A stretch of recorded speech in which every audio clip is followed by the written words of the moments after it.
Richard Lerosé, j'ai l'honneur et la chance de diriger cette magnifique petite société PME française qui est Héritage. Héritage, c'est un peu un rêve, en tout cas, je viens d'un point de vue personnel et puis après d'un point de vue pro, mais d'un point de vue perso, j'ai eu la chance de travailler dans pas mal de grands groupes, de voir pas mal de grosses boîtes, d'avoir des grosses marques, en tout cas de travailler dans ces univers très globaux. Et je me suis dit, il y a quand même un truc à faire. Si on arrivait à mettre des gens qui sont avec une belle âme, un bel esprit, et si on arrivait à les faire bosser ensemble, et puis aussi, si on arrivait aussi à libérer cette énergie que les grands groupes ne cessent d'empêcher de se développer, peut-être qu'on arriverait à faire un truc super. Alors je dis pas qu'on a réussi, en tout cas on essaie de le faire. Et voilà, Héritage, c'est la volonté d'aller rassembler des gens qui ont envie de relever un défi incroyable et en se serrant le coude et puis en étant au service les uns des autres. Voilà, donc ça c'est une croyance personnelle, on va dire. Et puis après, c'est l'héritage forcément des marques. Et on a un patrimoine incroyable sur nos 8 marques. Là, c'est la plus connue, mais on en a 8. Elles sont absolument magnifiques. Ouais, il y en a quelques-unes qui sont connues quand même. Ouais, voilà. Minidou, Baran, Océdar, Vigor. Voilà. Voilà. Et Terra aussi. Hein, Et c'est Terra. Et donc voilà, c'était donc pourquoi Héritage, hein, c'est parce que finalement on n'est que des passeurs et on prend ces marques et un jour ou l'autre on les rendra et on les passera à d'autres. Et donc voilà, il y a cette dimension finalement d'être juste un trait d'union. C'est aussi l'héritage d'un savoir-faire et on se bataille beaucoup avec les équipes pour avoir des produits de qualité et faire les choses différemment. Et de ne pas compromettre la qualité pour avoir un prix d'achat meilleur. Et puis c'est aussi l'héritage des hommes, des femmes de cette boîte et des partenaires qu'on a qui ont ce panache français, moi, que je trouve magnifique et qu'on trouve tout au long de l'histoire, pour relever un moment des histoires et des challenges improbables. Et voilà, et donc ils viennent, et ça aussi c'est un héritage français, et ça me plaît beaucoup. Et Bonux est un héritage français. Exactement. C'est quoi un peu ton histoire avec Bonux et l'histoire d'héritage, un peu dans le rachat de la marque et son retour? Alors d'un point de vue perso, c'est comme tout le monde. Alors moi j'ai plus de 40 ans forcément, hein, voilà, ça se voit. Et du coup j'allais chercher aussi mon cadeau tout en bas dans le gros paquet de poudre qu'on a vu, qui était bien gros quand même et qui est quand même bien baissé. Hein. Je ne sais pas si vous avez fait... tac, il est devenu quand même plus petit. Et heureusement parce qu'on en met moins et ça marche tout aussi bien, voire mieux. Et du coup, donc, c'est cette rencontre avec le produit et puis effectivement les bastons avec les frères et sœurs pour le gagner. Et puis après, j'ai commencé chez Unilever en vendant du skip Homo et persil. Et donc, on essayait vraiment de limiter l'impact de cette marque qui commençait déjà un peu à décliner parce qu'elle n'avait pas réussi à prendre le virage de la lessive liquide. C'est le début des années 2000.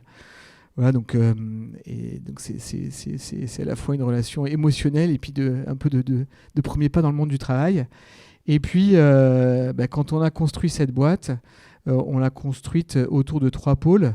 Un pôle droguerie avec Baran, avec Decapfour, avec Mirror, des vieilles marques. Voilà, vous avez un problème, il vous faut une solution. Ces marques répondent tout à fait à cet objectif. On a un deuxième pôle qui est ménage. Et donc là, on a 3 marques pour nettoyer du sol au plafond toutes vos surfaces. On a Océdar pour le bois. Merci. T'en prends un peu parce qu'on a besoin de consommateurs quand même. Hein. Ouais. En fait, il est venu faire sa pub, lui. Et après, on a Terra et Vigor. Et puis, on avait ce pôle lavage où il y a Minidou dedans. Et il fallait absolument le renforcer. Et du coup, on connaissait l'histoire de Bonux. On savait qu'elle était partie. Et il a fallu aller la chercher. C'était ça qui était super sympa. Et comment ça s'est passé, ça? C'est ça qui est intéressant. Alors, c'est quoi, en fait, quand vous repérez une marque et qu'elle vous intéresse, il faut savoir où elle est.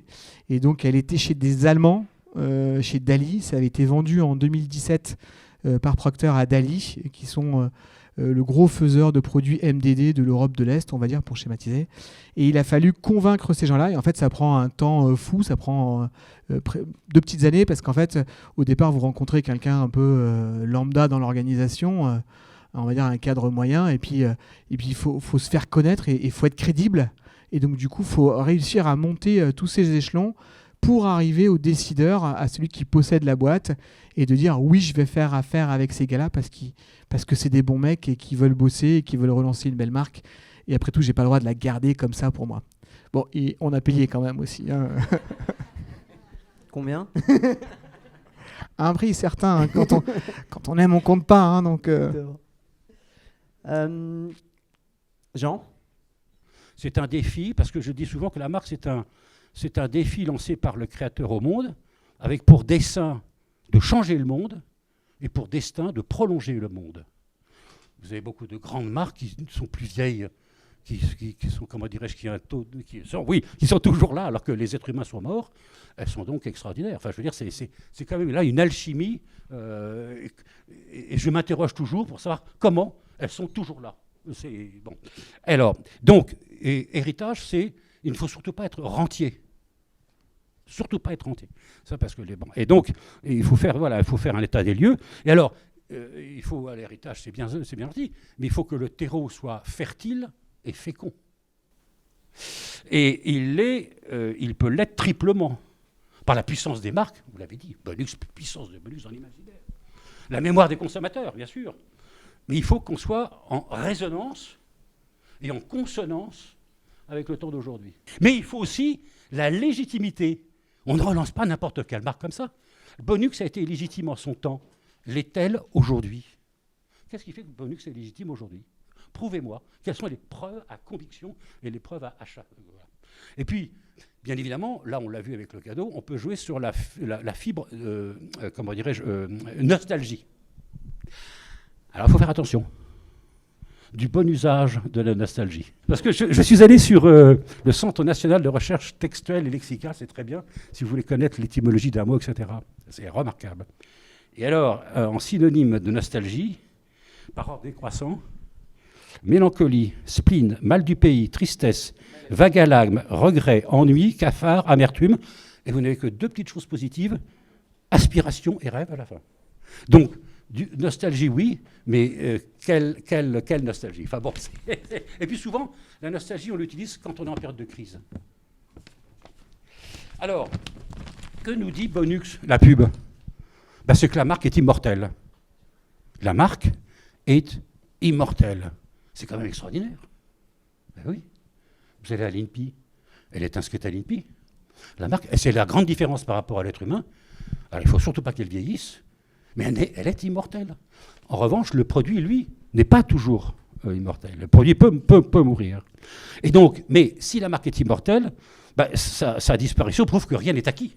Et donc, alors, la longévité d'une marque, elle repose sur quoi? Elle repose sur un triptyque. Singularité, identité, pérennité. Singularité, c'est la raison d'être originelle et originale de la marque. C'est ce qui fonde sa réputation. La singularité de Bonux, on l'a dit avec les pubs, etc., c'est une marque familiale, c'est la vraie blancheur du propre, hein, le propre a une blancheur. C'est l'odeur de blanc éclatant, c'est l'efficacité, c'est le cadeau. Donc tout ça, c'est ce qui singularise dès le départ la marque. Donc l'identité, c'est la manière d'être. Ce n'est plus la raison d'être, c'est la manière d'être. Et là, on n'est plus dans le domaine de la réputation, on est dans le domaine de la notoriété. Eh bien, l'identité de Bonux a évolué. Néanmoins, pendant très longtemps, elle s'est toujours adaptée. C'est vrai que son identité évolue parce que ce n'est plus le même cadeau. Le rituel a changé. Et le cadeau donc, s'est adapté aux contraintes environnementales, pas de plastique. Hein. On ne met plus le geste dans le paquet. Là aussi, l'identité a évolué parce que, évidemment, il y a les 2 labels santé. Hein. Le lavage est moins énergivore, et puis la fabrication, et là, vous l'avez rappelé, est locale, française. Et donc ça, c'est un changement considérable. Et puis, vous avez la pérennité. La pérennité, c'est la volonté d'être pour durer. Et ça, il y a 2 éléments. Il y a à la fois le privilège de la marque, ou la primauté de la la marque. Bon, le privilège de la marque en ce moment avec les MDD, c'est moins évident.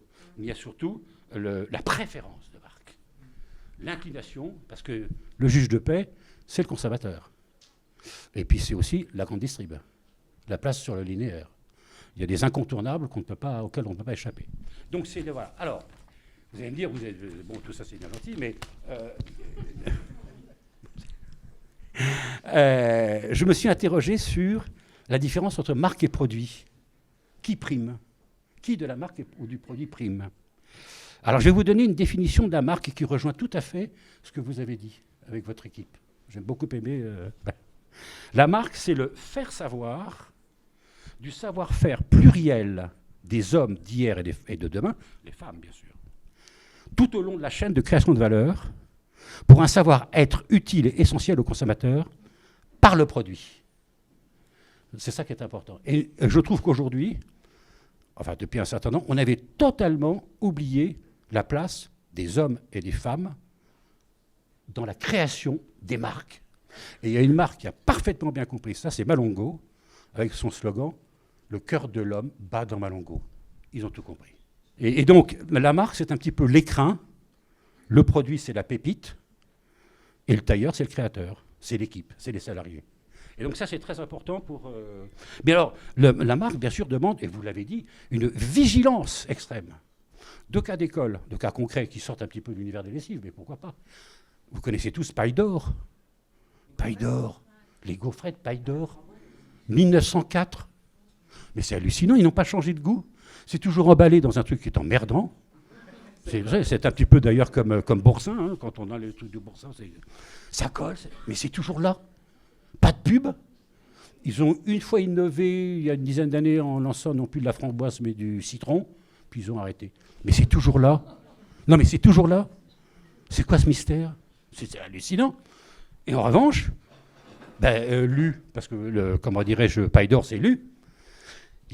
C'était à l'époque d'Antoine Riboud, ils ont voulu changer le petit beurre Lu. Ils ont voulu changer la recette. C'était devenue une recette extrêmement légère. C'était un échec considérable. Ils ont tout de suite repris la recette originale et originelle, tout en laissant la recette légère. Mais vous voyez que changer le produit, et vous tuez la marque. La vache qui rit, il vient de le faire récemment, en changeant la vache qui rit originelle. Je téléphone à la direction marketing, je lui dis donc, je viens de goûter récemment votre vache qui rit. Je l'ai donné à mes enfants, ils n'en veulent pas. Les enfants, ils disent mais papa, c'est quoi ce truc-là? Hein, les enfants, oui, non, mais c'est quoi ce truc-là? Et la directrice marketing de me dire mais vous savez, vous avez raison, on est vachement emmerdés. Parce qu'on a fait une connerie, enfin, et on est revenu. Ils sont revenus à la recette originelle. Et j'allais citer Coca qui a failli tuer la marque avec le New Coke. Ils se sont rendus compte au bout de 6 mois. Pepsi Cola était vachement content. Au bout de 6 mois, catastrophe. Et ils sont revenus. Donc, et on le voit sur le packaging, c'est Coca classique. Donc c'est très important. Donc vous voyez que le produit est clé dans la marque. On voit qu'il y a un bon usage de la nostalgie. C'est-à-dire que si je prends l'exemple de l'Austin devenu Mini et de la Fiat 500 nouvelle formule, d'abord on remarquera que c'est le même designer et les deux voitures ont été designées au temps d'aujourd'hui. Ce n'est pas le pot de yaourt des années 50 et ce n'est pas l'Austin. Donc elles ont adapté, enfin les marques ont mis en résonance avec le temps d'aujourd'hui les voitures. Donc, du bon usage de la nostalgie. Vous voyez, c'est... Bon. Alors, et puis, j'avais aussi 2 petites dernières remarques sur les marques. Alors là, c'est un paradoxe. Plus une marque est ancienne et toujours vivante, plus elle est jeune. Ben oui. C'est fantastique, une marque qui traverse les guerres économiques, les crises, les changements de consommateurs, les machins, les trucs. Elle est toujours là. Elle est d'un dynamisme extraordinaire. Elle est jeune. Et vous avez donc des marques Baran, ce sont des marques jeunes. Et on pose souvent la question, qu'est-ce qu'une grande marque? Une grande marque, c'est une marque qui, quand on lui pose la question, si tu disparais, est-ce que tu vas manquer au marché? Si la marque dit oui, alors c'est une grande marque. Et c'est une question que les équipes doivent se poser tous les jours, ou presque. Là, j'ai vu qu'il y avait quand même énormément un musée. Alors, il faut éviter le mot musée, parce que le mot musée, c'est poussiéreux. Il faut marquer de lieu de vie. Un lieu de vie. Un lieu de vie. Vous avez une chance inouïe d'avoir ce patrimoine. Parce que moi, qui ai travaillé aussi avec Francis, c'est très souvent la poubelle qui a les mémoires des marques. C'est la poubelle qui a les mémoires des marques. Tout a été jeté. Et alors, pour reconstituer le Pulse, c'est le parcours du combattant. Moi, je me souviens quand j'avais travaillé sur l'histoire de la marque Maille, 1747, mais la marque était amnésique. Quand j'ai commencé mon métier il y a 30 ans, quand j'allais dans les entreprises, je disais, vous savez, je suis historien des marques. Ils disaient, quoi ? C'est quoi ce truc-là, historien des marques ? Bon, je ne sais pas, on peut être historien du gaullisme, de l'Égypte ancienne, mais alors, historien des marques. Alors je disais, bon, écoutez, je suis archéologue du temps présent. Alors là, bon, et puis...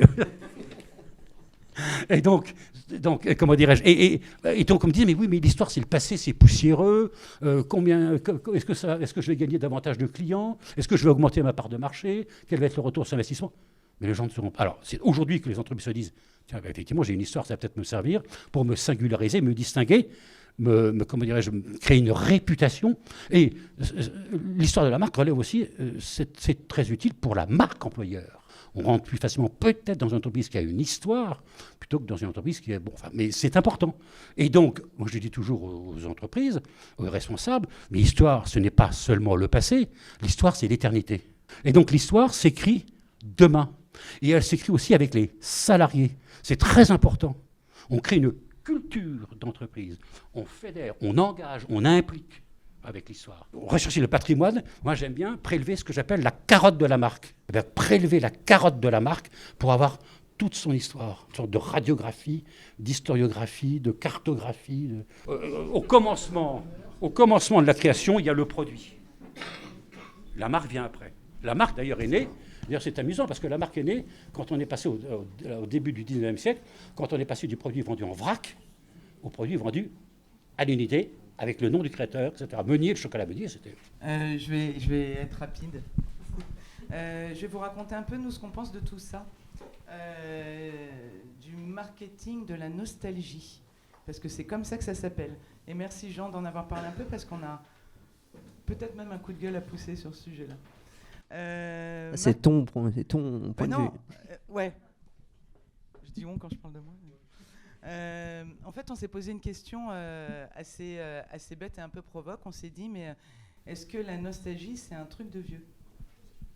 Est-ce qu'il faut avoir vécu une époque du passé pour idéaliser le passé ?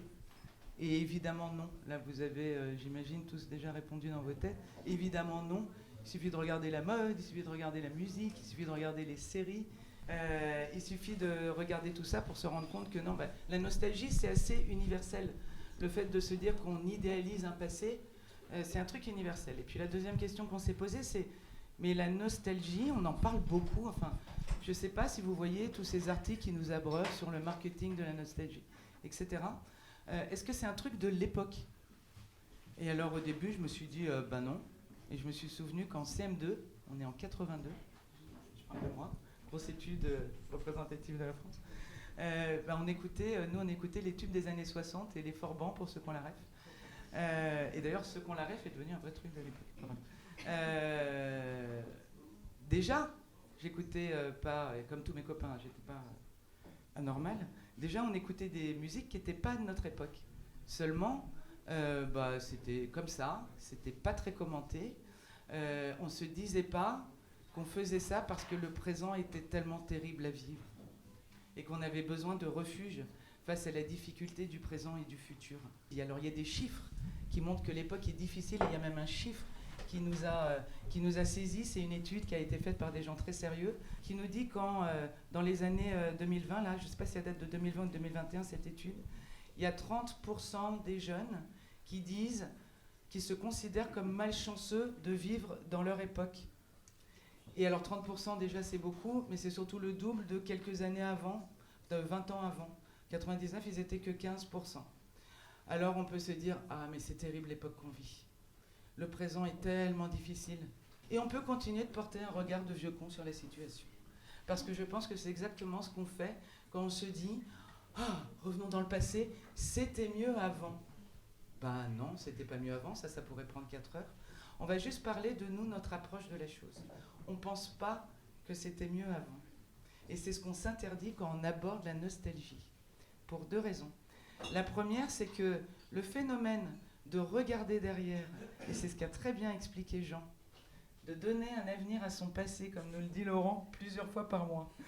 Par jour. C'est fondamental, c'est héritage, c'est contenu dans ce nom. Donc pourquoi se dire, si je regarde derrière, c'est que vraiment aujourd'hui ça va pas. Pourquoi faire fi des doudous, de tout ce qui nous a fait du bien et qu'on aimait quand on était enfant?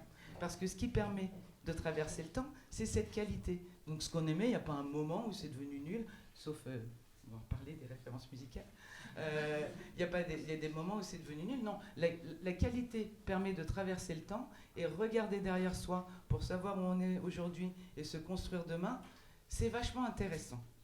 Et puis nous, dans Nostalgie, on n'aime pas tellement ce mot, on a plus envie d'adopter celui d'un animateur radio américain qui l'a sorti en 2009, la Newstalgia. Parce que c'est ça l'époque aujourd'hui. Je vous assure qu'avec mes petits amis là, qui n'ont même pas la trentaine, je parle de mes collègues chez Josiane, quand je vois comme ils s'habillent aujourd'hui, bah oui, on peut se dire, c'est comme quand dans les années 80, 90, ça dépend des personnes. Eh ben je vous assure que non. Parce que je regardais des photos il n'y a pas si longtemps de moi plus jeune, et non, ils ne s'habilleraient pas comme ça. Et en fait, qu'est-ce qu'ils ont fait? Ils ont réinventé, retwisté, apporté quelque chose, revisité, avec leur code à eux, ce qui a existé à un moment. Et c'est ça qui nous plaît en fait dans ce qu'on peut appeler ce marketing de la nostalgie, c'est la capacité de chacun à le réinventer. Et ce qui est saisissant dans l'époque, c'est que les générations, même si j'aime pas ce terme, on en parle beaucoup avec Clara qui travaille au planning, qui est là-bas, c'est que les jeunes d'aujourd'hui, appelons ça comme ça, c'est pas mieux mais ça passe, ils réinventent les choses en permanence et ils ont des outils pour le faire qui sont dingues. Regardez à quel point ils réinventent, recomposent sur les réseaux sociaux. Et croyez-moi, et là c'est la vieille qui vous parle, ça n'a pas grand-chose à voir avec l'époque. Il y a une créativité qui est inouïe. La deuxième chose, sur la nostalgie, et c'est une cause à laquelle on est très sensible, on travaille notamment pour Petits Frères des Pauvres, qui est une association qui lutte contre l'isolement de nos aînés, qui est un fléau contre lequel il faut beaucoup lutter. On pense que ce marketing de la nostalgie, il a tout faux. Je reviens au début, la première question du début, s'il parle qu'aux vieux. Quand Bonux est arrivé, c'était marrant, hein. Il y avait moi, Pierre-Marie, Véro, on voyait Bonux, on était excités, on disait « Ah, le cadeau Bonux !» Puis il y avait les jeunes. Permis Bonux? Rien. Ils connaissaient pas. Si on parle qu'aux vieux qu'on connu, alors on a raté. Parce que c'est pas eux l'énergie des marques, c'est pas eux l'énergie du temps, c'est pas nous, c'est pas Pierre-Marie, Véro et moi qui allons acheter les lessives. Donc il faut vraiment qu'on arrive à impliquer les nouvelles générations. Et alors je pense que toute mère de famille connaît ça. Moi j'ai des enfants assez jeunes qui ont 6 et 12 ans. Et alors je me marre parce que l'industrie du dessin animé a vachement bien compris ce marketing de la nostalgie. Je ne sais pas si vous regardez, pour ceux qui ont des enfants, des dessins animés avec eux. Mais alors moi, j'arrive comme la vieille conne en disant « Ah mais ça je connais, c'était une musique de mon époque. Ça va de Earth, Wind and Fire à Bonnie Tyler, I Need a Hero, en passant par I Like to Move It, etc. » Je leur dis « Mais ça j'écoutais quand j'étais jeune. » Mes enfants s'en foutent. Mes enfants n'ont pas la ref. Et c'est pas grave, parce que ce qui compte, c'est la qualité. Ça se discute sur Bonnie Tyler. Ça se discute pas sur Earth, Wind and Fire, mais ça c'est un autre grand sujet. En fait, la qualité permet de traverser le temps. Et alors, ce qui est génial, c'est que eux, je leur fais découvrir un truc et ils s'intéressent. Hier soir, Eva, jeune femme qui travaille chez Josiane, qui est là-bas, hier soir, je lui faisais découvrir un morceau de Cypress Hill des années 90. Et ce qui était génial, c'était son point de vue à elle, qu'il réinterprétait. Et moi qui lui disais, mais non, mais c'est un vieux truc. La qualité, parce que c'est un morceau hip-hop de qualité, traverse le temps et permet le dialogue et le lien et le renforcement du lien intergénérationnel. Alors quand dans la presse, et c'est simple comme ça notre coup de gueule, on lit qu'on est dans une époque trop dure à vivre, que les jeunes sont déprimés, etc., ben nous on a envie de dire non, il se passe des choses réjouissantes. Et en fait, arrêtons de poser un regard de vieux sur des jeunes qui ne comprennent pas ce dont on a hérité. C'est exactement l'inverse qu'il faut faire. Donc nous dans la pub, on voit en fait les marques patrimoniales comme une célébration joyeuse et pas un rappel d'un passé révolu. On voit la possibilité de créer des liens intergénérationnels et aussi la possibilité de transmettre cette qualité à travers le temps qui permet à tout le monde et à chacun à son échelle de se construire. On regarde derrière pour savoir qui on est et s'offrir un avenir. C'est pour finir sur ta citation. Votez Evelyne Bourdonnais. Et pour la petite histoire, quand même, ce qui est drôle, c'est que quand on a une marque qui arrive à l'agence comme ça, on va choisir les créatifs, alors on va mettre plutôt et on a... alors, je vois Jérôme qui me dit « Qu'est-ce que tu vas dire ?» Donc on a mis les teams seniors, les teams middle, et puis les teams juniors. On se dit, bon, sur Bonux, team junior... On va crier jusqu'à ce que... Ils ont quel âge? 23 ans. Donc la créa, 23 ans. 2 stagiaires, maintenant en poste. Voilà. 23 ans.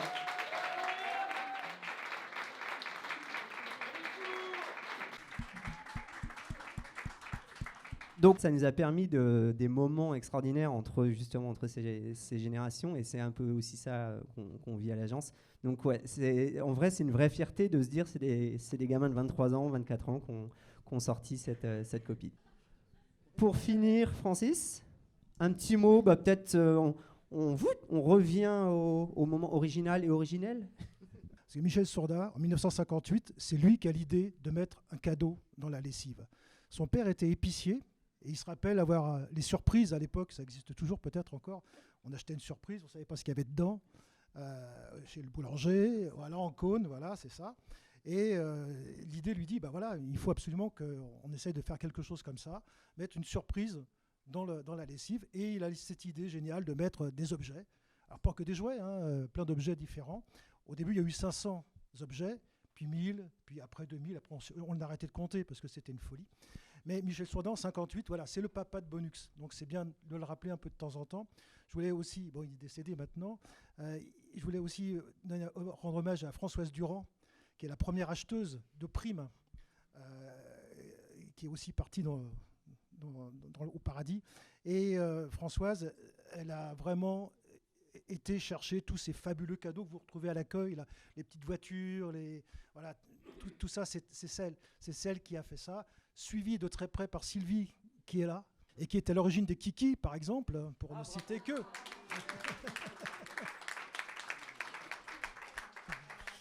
Et puis, Monsieur Gillin, qui est le dessinateur, qui a fait Bonux Boy, le petit personnage, que j'ai eu aussi la chance de pouvoir rencontrer, et un monsieur un peu bourru comme ça, fils d'un grand dessinateur qui s'appelait JG, et il a fait ce petit bonhomme qu'il a dessiné partout, y compris dans des petites bandes dessinées qui se trouvaient à l'intérieur des paquets.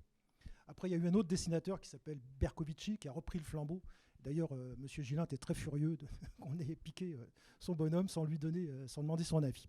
Voilà, je voulais juste rendre hommage à ces personnes-là, parce qu'elles étaient à l'origine de toute cette merveilleuse aventure. Voilà, merci.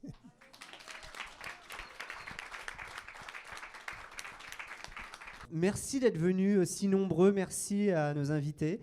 Et voilà, c'était un plaisir. On va refaire d'autres événements comme ça. Il y aura nos 10 ans cette année. Donc voilà, c'était un peu le premier, ça faisait longtemps. On avait fait nos 8 ans il y a 2 ans. Donc maintenant, on va essayer d'en faire d'autres dans l'année. Vraiment un grand merci et vive la France. Et surtout, vive Evelyne Bourdonnais.